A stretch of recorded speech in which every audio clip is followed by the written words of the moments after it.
Hi again, everyone. Today we're going to talk a little bit more about the possibilities within Drive. And first, I'm going to talk about the possibility of creating subfolders within folders. So we can put folders within folders. This can be done in a couple of different ways. First, you can simply drag a folder within to another folder. Notice that it does give you that same alert that anything that you are sharing with a folder is going to be shared with whoever you are collaborating with.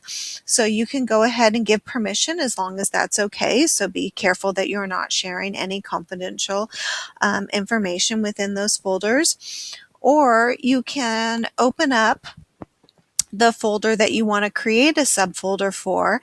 And again, look at that red new button and you can create a new folder, and I can title my new folder new and select create, and that would create my new folder. The same permissions are going to apply with that new folder, so be aware of that. You can also download all the documents within a folder. The files will be downloaded depending on the document type.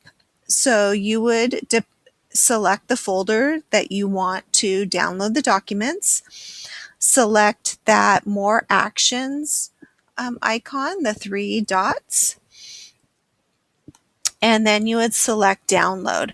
And once you did that, that would compile a zip folder of all of the different documents that you have within that, and you could then have that and share that or print that, whatever you needed to do. So let's take a look at this toolbar up here. The first option you have is to get a link for your folder. So that is a shareable link that you can then offer to somebody that you wanted to either just give viewing access or to actually collaborate with. We have our sharing button, our sharing icon, which we talked about last time. Our trash icon if we wanted to remove a folder or a document from our drive. And then we have our More Actions icon. Within here, we could also create a new folder. So there's several different avenues to do so. We can move a document from one place to another. We can also star something that is especially important, and we talked about the change color. We could rename something. We could view details on a document. On the left-hand side of Drive, we also have several different informational pieces. The first would be documents that are shared with you. So these are different documents that people have shared with you, and it would give who they were shared by, the shared date. We also have recent documents, and this is in reverse chronological order, so that might help you locate a document quickly. We have starred documents, so any documents that are especially important. And then lastly, we have the trash. You can also the Google Drive has a very elaborate search or system.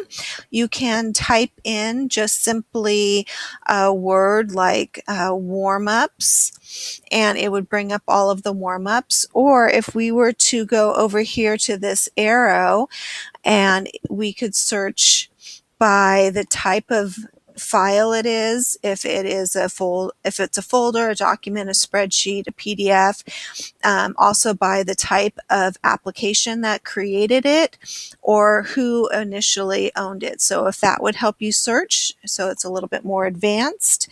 And so it's pretty easy to find something that's in your Google Drive. Additionally, what you've been seeing here is a listed view of my different documents and folders. You might prefer to select this grid icon over here, and by doing so, it organizes your folders into a grid view. And so that would just depend on what your preference is. And finally, you can toggle between your accounts. So if you were to go up here in the right-hand corner, it shows the account you're on. Right now, I'm on my rescue account. If I wanted to go into my personal account, I would simply have to go to my personal account down here. On a Mac, it's actually a little bit simpler, and I could just quickly change between people and go to my personal Gmail account, and it's very simple to go back and forth. So there's a few more tips and tricks to Google Drive, and I hope that was helpful.